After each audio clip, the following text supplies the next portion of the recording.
Hi, everybody. Thanks for joining us today. We're going to give it just a minute or two for everybody to trickle in, and then we'll get going.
All right, we'll go ahead and begin. A few quick housekeeping items. Can I get somebody to confirm they can hear me all right and see my screen?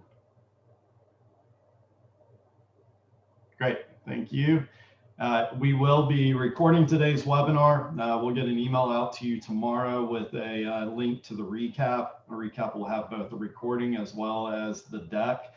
You can also reply to that email if you have any questions, want to do any follow-up, anything like that. All right, so let's get going. Thanks everybody for joining us today. You're here with SalesIntel and Outbound View on how to 3x your cold email responses.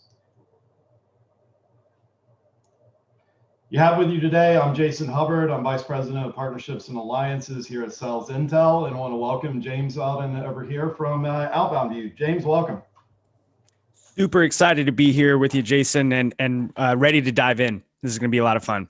Absolutely, absolutely. So yeah, with everything that's going on right now, everybody having to focus on outbound sales, doing outreach, everybody working from home.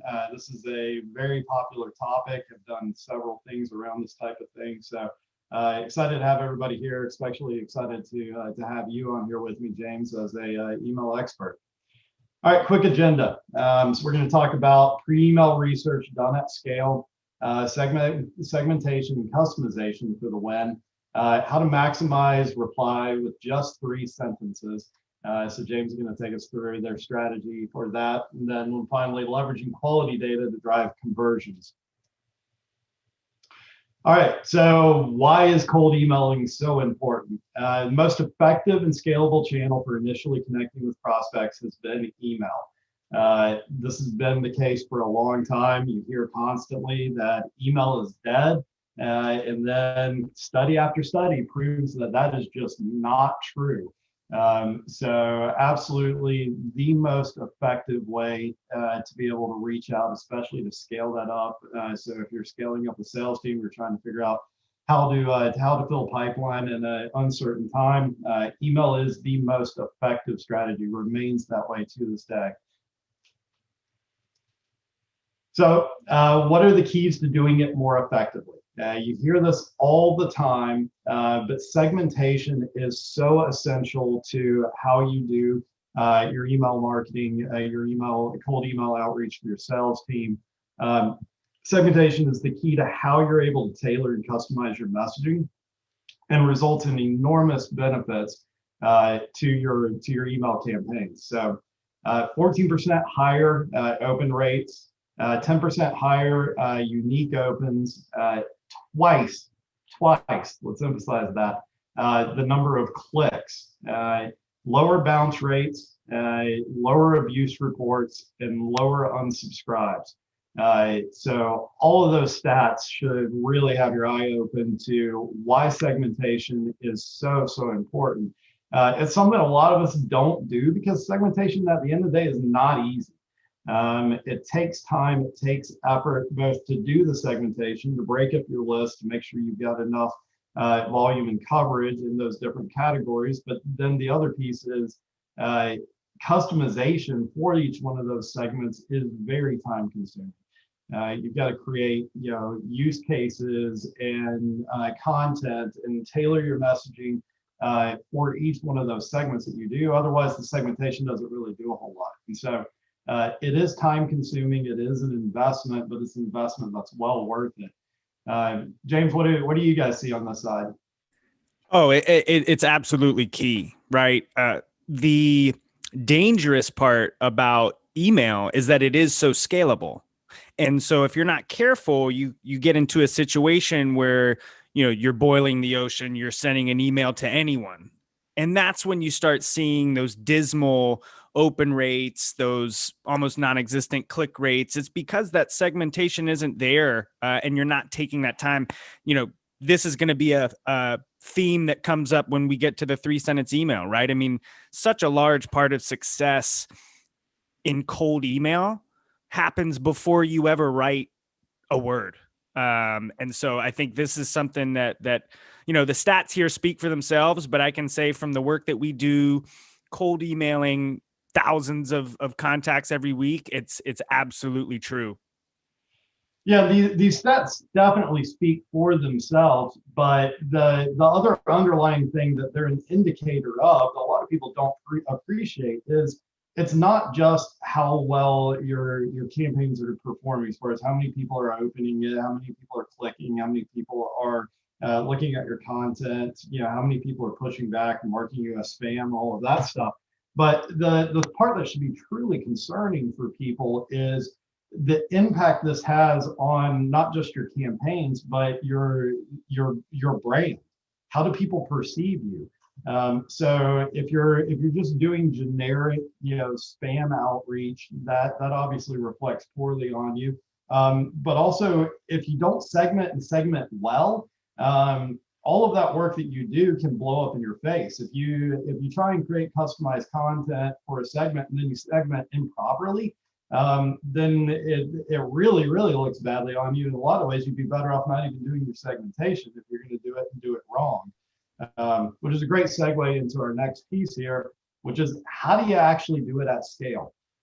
So segmentation requires you to do research ahead of time to be able to figure out how to actually do the segmentation. And so some things that you want to pay attention to, or good segmentation strategies, are using things like firmographic information about the company. So what's their revenue? What's the employee count? What industry or vertical are they in? Where are they located geographically? Each one of those are going to have an influence on what their hot buttons are, how you should be able to target them, what you should do as far as tailoring your content. And so being able to look at that, being able to not only be able to sort based off those, but also being able to look at, all right, where's their actual value to that segmentation? Just because you can segment something doesn't always mean that you should, because if you don't have a good reason to do it, if you don't have something that's going to speak specifically to that segment, then don't bother doing it. Find the proper segments. Other ones are technographics. What technologies, what tech stack are they using? In particular, if you're either a solution or a services provider, and you have integrations and you work specifically with certain technologies, then this is a great way for you to be able to leverage that, those integrations, those technology partnerships, what you've done around that. You may have a case study where you've worked with somebody that was a user of that technology. Or alternatively, it's a great way to target like somebody who is who's using a competitor. So most everybody's going to have collateral around how they stack up against competitors. So if you've got a good idea that they're using a competing product, then obviously that's super powerful to be able to use. Additionally, you use things like intent. So here at SalesIntel, we have a partnership with Bombora to bring their intent data into the system. And intent data is incredibly powerful because no matter how good of a job you've done of defining your ICP, your ideal customer profile, on average, only about 10 to 15% of those companies that you've targeted are actually actively in a buying process right now today. So that means if you don't have any idea of who's actually looking to buy right now, and you're just going indiscriminately across that entire list of targeted companies, then you're missing the mark. And you're spending a lot of time trying to either educate people that are ready to buy or trying to convince people to buy that are not in a position to look at it. And then another great one, company intel. I mean, this is a great opportunity to be able to leverage something as a soft touch point or a foot in the door. Hey, we saw you guys just raised a round, or you're hiring a CFO, or you acquired this company. It's a great icebreaker to be able to do. And all of this means that you can now customize and personalize things. A lot of email service providers allow you to be able to drop in like snippets and be able to drop those in based off of the category instead of having to create unique templates for each one of these segments and stuff like that. Any favorites on your side, James? Yeah, we live in such an amazing world when you look at this, right? All of these different tools that we have at our disposal to personalize in a way that's going to matter. I think there's been an explosion over the last several years of personalization.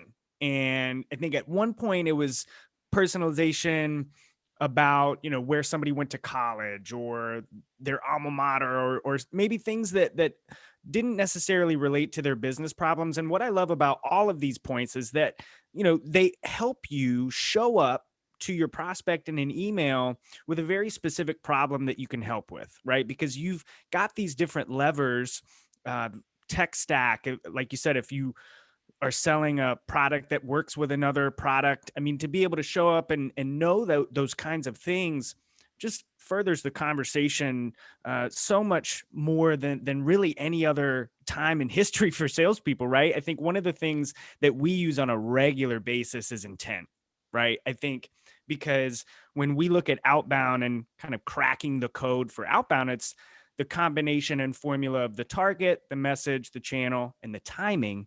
Well, the timing's always the slipperiest variable, right? So the intent is amazing at helping to solve for that puzzle of who's in that 10% of who's actually engaged in a buying cycle. So if, you're going to make me choose one, I think I'd go with intent just because it helps solve for that tricky variable of timing. Yeah, I mean, you can, if you leverage intent correctly, you can get a 3 to 4 times lift on your engagement and your ROI on your outreach, which is incredible whenever you think about it. But it also makes sense if you're able to better hone in on that 10 to 15% that are looking to buy right now. Then that's super, super powerful. One thing I love to do on the intent side, because obviously we eat our own dog food over here, is typically I'll break my intent signals. I'll do a similar thing on the technographic front. And I'll put it into 2 buckets. One is the highly, highly qualified signals from technographics or intent. So this would be like somebody using a competing product, or somebody showing intent around a competing product, or somebody that's showing intent for you directly, or somebody that's looking for showing intent around a pain point that is very closely tied to you.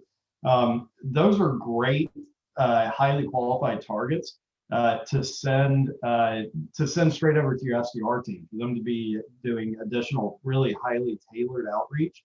And then on the other side, kind of proxy intent or proxy technographics, those may not be highly qualified, high enough to hit hand straight to an SDR. These are great targets to then put into your email marketing campaigns and look for additional signals based off of what they're doing. We have a question here from Daniel about an example of intent-geared outbound email. So what we'd be talking about in an intent-geared outbound email would be, for those of you that may not be familiar with intent data, what solutions like Bombora do is they're able to look at what content you're consuming around the web. So what blog posts you're reading, what websites you're visiting, what webinars are you attending, stuff like that. And so then they're able to gather intent off of that. They've got over 7,000 topics that they track that against. And so what you would then be able to do is leverage that and be able to see, hot buttons that they're interested in, or technologies that they're evaluating, stuff like that. And then being able to tailor your content around those intent signals that they're giving you. So for us, like if somebody is showing intent around enrichment, which is one of the features that we have in our product, then of course we would focus our outreach around our enrichment product and all of the value add around that, as opposed to a more general pitch around just our data offering overall. And so, it allows you to really be able to hone in on what those hot buttons are and what to focus on. All right. Another huge stat out of this: 77% of email marketing ROI came from segmented, targeted, and triggered campaigns. So the vast majority of success that you're going to have in your email outreach, whether it's marketing or sales, is going to come from taking the time to do that segmentation and targeting. All right, James, talk us through a 3-sentence email here. Yeah, so I think this is a culmination of really what we've been talking about, right? And a 3-sentence email is only powerful because of the research that you do beforehand, right? And so in this particular example, what we've done and what we do when we build these campaigns is, when we're working with a client, we'll have them give us a list of their current top 10 clients, right? And so let's just say it's Amazon top client. What we'll do is we'll go find folks that once worked at Amazon and are now in new companies, right? In the target ICP that we want to communicate with. And so we build lists. We called it buyer movement, right? Because you're tracking the movement of buyers that are at your current clients that love the stuff you do and are now in a new role at a new company. This email allows you to very easily, there's nothing fancy about the wording here, right? So let's use Amazon as an example here. So the subject line would be our work at Amazon. The subject line open rates that we get off of this is 50% plus, right? Because it's intriguing. You're mentioning an ex-employer, especially if they're a big logo. There's typically a lot of pride associated with being an ex-Amazon or an ex-Disney employee, ex-Google, right? So you're playing on some of that. And then in the body of the email, we're getting right to it. We're wasting no time. We're saying, hey, I saw you worked at Amazon. Did you work at all with, and then you would insert your company name. So Outbound View while you were there. We helped sales leaders like yourself at Amazon with building better sales pipeline, right? You insert your value prop. And then I see you're now at Disney. Would you be open to a conversation about how we can help at your current employer? So, really, the best part about this is that the 3 sentences, it's not about tricky language. It's not about gimmicks. It's so jam-packed with relevant, valuable information, right? And the value prop has to be specific to the persona, has to be related to a problem that you're solving for them. And we see, again, subject line, our open rates 50% and above, click rates in the 30% and above, and then, response rates, ridiculous 40 to 50% response rates, where we're able to generate those conversations at the top of the funnel based on that research that we've done. So it takes time. And what's interesting, Jason, is, I had tried to do this as a frontline SDR in previous roles. And it just was time consuming to build the list and track the people and take the time to set up the little codes in the sequencer, right? So you can scale it out and sequence it out. But building a process and taking the time, really, now that we've done it here at Outbound View, it's so worth it, because you're removing, because the biggest challenge is, we can see success with gimmicky things in cold email, right? You can trick somebody into opening an email. You can only send so many videos with a whiteboard, right?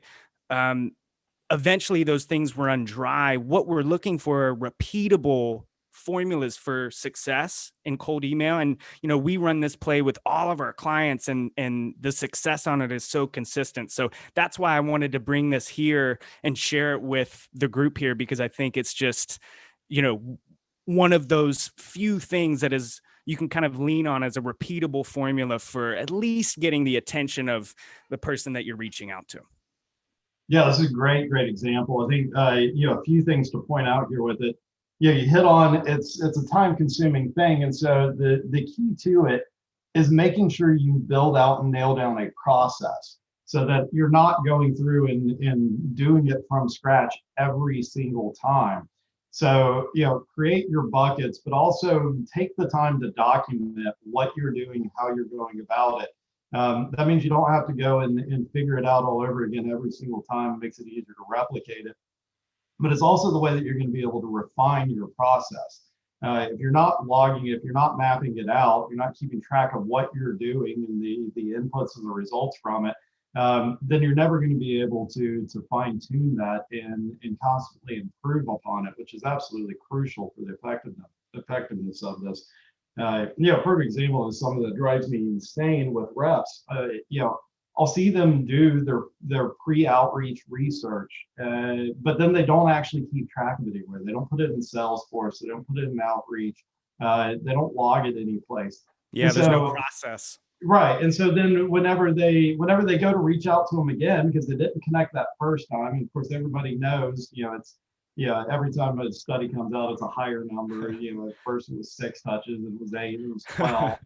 Yeah. Whatever your number of touches are, it's rarely going to be that first touch. And so if you're having to go do that research all over again every single time, this doesn't scale. Not at all.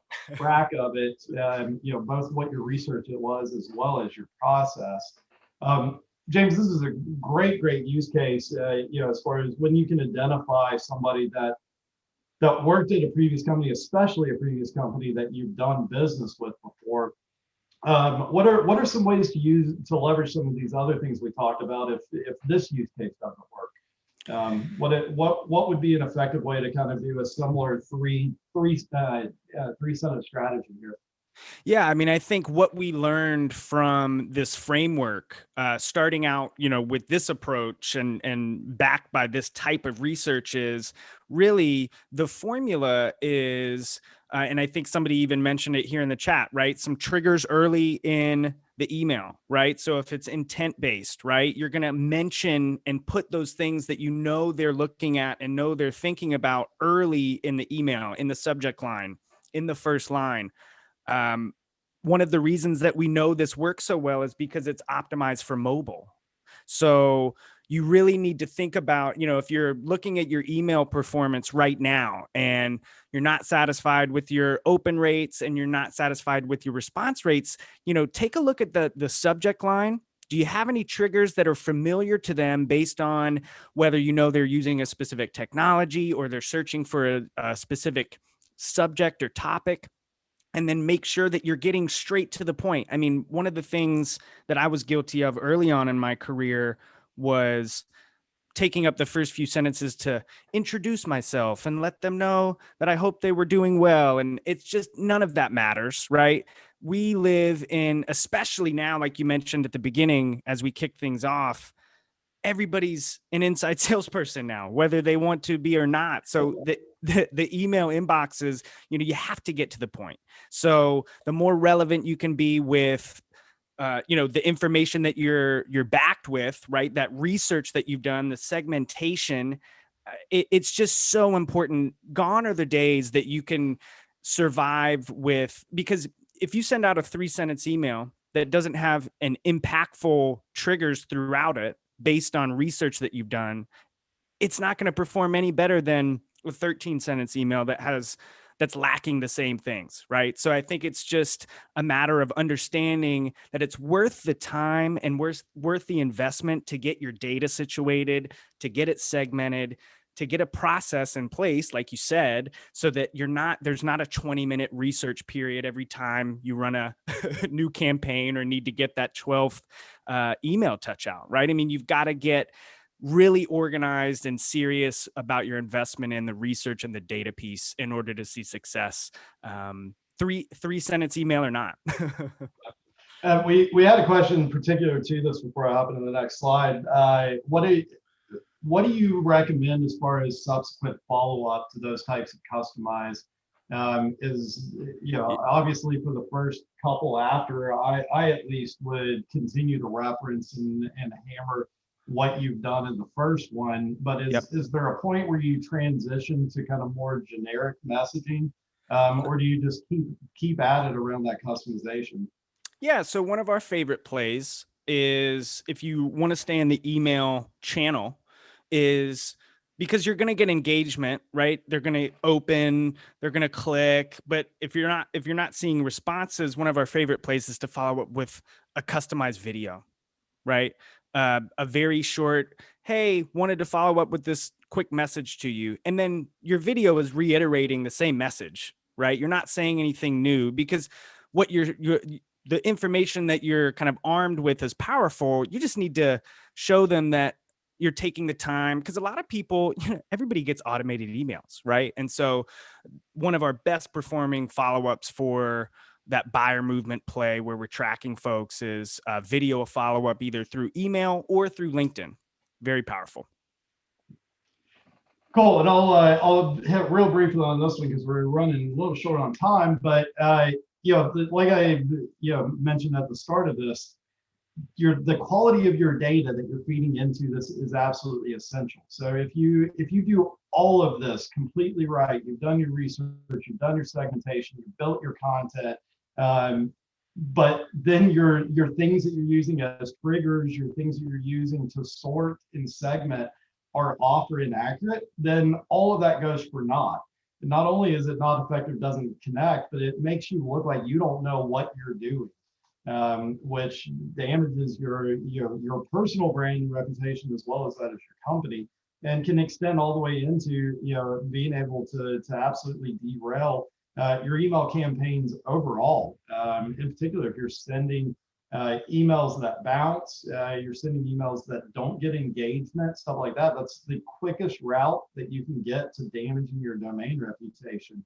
And these days, like, what it takes to recover from something like that is significant. I mean, prior to joining SalesIntel, I had a growth agency where I worked with companies on how to build up and scale their sales and marketing outreach.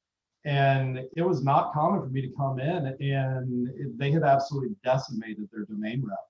And I mean, it could take anywhere from 4 to 6 weeks on the low end to 6 to 9 months, depending on how much damage they had done.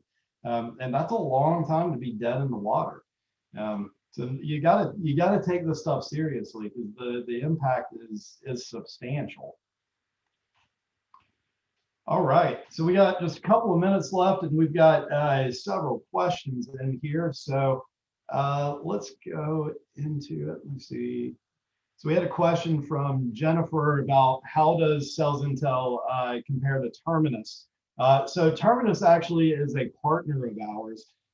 People use Terminus primarily for ABM campaigns, account-based marketing.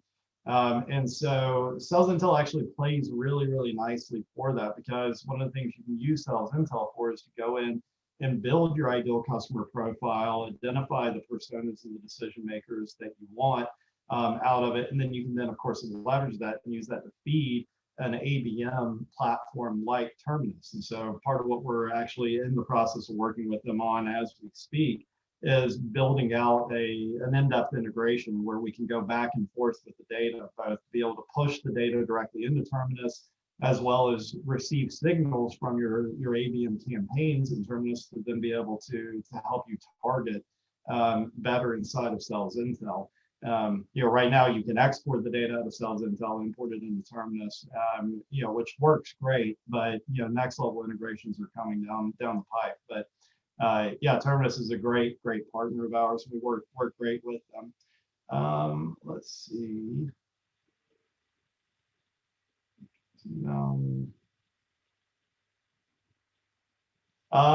So I'll leave this one over to you, James. They were asking a question about advice for crafting a concise and effective subject line. Yeah, so I think, again, you don't want to fall into the arena of being gimmicky, right? But, no more than 3 words in a subject line, and being a little bit vague, right? About the specific what I call a crispy problem that you solve, right? So it's got so much goes into the research, right? So if you know that what you're reaching out to them about is relevant to them based on the information that you have, then you can craft, no more than three words, something that just mentions, for us, it would be, building sales pipeline with a question mark, right? Just something that gets them to look as they open on their phone at that first line, and then making that first line right to the point about how you're going to help them and the problem that you solve. I mean, I think the saying is you solve a problem or go away, right? So that's really what you want to have on your mind as you're writing email copy. Yep. Yeah, and another one that I try and figure out the best way I can to do it is get whatever it is that I'm trying to leverage from my research or segmentation into the subject line in some way, shape, form, or fashion. Because of course, if they don't open the email, and the only place that you've got the fruits of that work that you've done is in the body of it, then the majority of people that receive that email are never going to get to the body of that email to be able to see that. So if your hook is is coming from your segmentation or research, make sure that hook is somewhere in that subject line so you get their attention and that you get that lift on opens. Because otherwise, you're only going to have whatever proportion of the people that open the email are actually going to be able to get into it and see what that hook is in the body of it. So don't have all of that work you did be for naught by burying it inside of the body or the copy of the email, as opposed to having something referencing it in the subject line. All right, time for one more here from Steve, asking if we can address concerns with legislation or business ethics of cold contacting through email. Yeah, obviously this is a gray space that a lot of people have opinions on, especially with things like CCPA and GDPR. Those legislations are, moving a lot of things in a lot of different directions. So you need to make sure that your database in general is compliant. Those affect you a whole lot more on the email marketing versus sales email sending. So you do want to make sure that you're compliant on those. But the single biggest things you can do around any of that, make sure they know why you're reaching out to them. Make sure that they know that you have a good reason to be reaching out to them and they are the right person. Add value for them. I say this all the time. Make sure there is something valuable that they can take from your outreach. And it's not just you asking for something, you're selling them something or pitching them something. And the more generic you are, or the more that you improperly segment and target, the more likely you are to get in trouble around these things. And keep in mind, just the problem extends beyond, did you actually violate legislation? The stuff that I was talking about where you damage your domain reputation, everything winds up in spam, you get in trouble with your email service provider. Most of those don't have anything to do with violating GDPR, CCPA, or any of those legislations that are out there. That comes down to just how people are engaging with your content and with your emails. So if you're sending stuff out indiscriminately, it's not targeted, your messaging is not good, there's not value there, you're going to get in trouble, just overall a whole lot faster than you will with something like GDPR or CCPA. James, anything to add there on that piece? Yeah, I think, as a firm, right? I mean, our first kind of point of quality assurance there is data, right? I mean, it starts there. And then to your point, I think before you ever really have to worry or would have to worry about violating any legislation, you got to worry about getting your domain shut down, right? And then you're out for months. And it's just, again, the thing we've been harping on the whole time, right? It's worth the time to invest and research and segment and craft messages that are as salespeople, we love to talk about providing value, but all of those things go into really providing real value and making sure that you don't run into any of those issues because you're kind of following those best practices. One more question before we jump here, and then we'll wrap it up. Dell was asking, what video platform do you recommend? We use primarily here at SalesIntel Vidyard. Well, how about you guys, James? Yeah, we will use Vidyard. Big fan of Vidyard for years. Been using them for a long time, and then also Loom. Big fan of Loom as well. So yeah, I mean, I think we are willing to, and I think there's more and more coming out. We're willing to use all of them. I think video is a fantastic pattern interrupting email. So we're a fan of all of the platforms. One I just was exposed to today, I had never thought of it in a B2B sales context. People are starting to leverage Cameo for sending videos. That makes a ton of sense.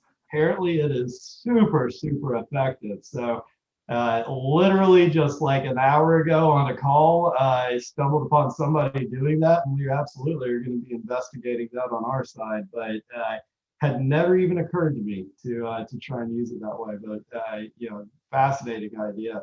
In fact, Sendosa, who's one of our other partners, just partnered with Cameo to be able to bring that into their platform. So wow, that's powerful. Yeah, that'll your thought on that one. Yeah, I mean, at the very least, it'll keep it entertaining. Yeah, exactly. I love it. All right, guys. Well, like I said, we will send a recap email tomorrow. Please reply to that email if you have any follow-up or questions from myself or James. And thanks so much for joining us today. This has been great. James, I appreciate it.